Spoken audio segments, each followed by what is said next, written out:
Hai, Amin. Kau ambil pen merah aku kan? Mana ada, aku tak ambil lah.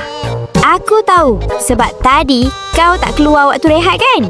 Memanglah aku tak keluar. Aku kan pengawas. Aku jaga kelas lah. Oh, tak mengaku ya? Berdosa tau curi barang orang. Aku tak ambil. Aku kan pengawas. Pengawas pun ada juga yang jahat. Oi, Yaya, jangan tuduh macam tu. Okey. Aku dengar Ustaz cakap orang teranaya doanya dimakbulkan Tuhan. Hah? Kenapa kau ni, Yaya? Ya Tuhan, jatuhkanlah markah exam matematik dia rendah dari aku kerana dia mencuri pen merah aku.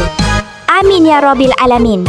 Mak, oi, apa kena matematik aku pula dengan pen merah kau ni? Puas hati. Padan muka kau, Amin. Selalu dalam exam matematik, asyik aku je kalah dengan kau. Yaya, pandang aku kejap. Oh, kau nak suka kat aku pula ya? Sorry, aku dah ada boyfriend. Bukanlah. Tu, kat telinga kau tu. Bukan pen kau ke? Pen aku. Jumpa pun pen kau. Tarik balik doa kau tadi tu. Oh, doa tu ke? Aku tak nak tarik sebab tiap-tiap hari aku doa macam tu. Wek. Apalah masalah kau ni, Yaya? Oh, Yaya.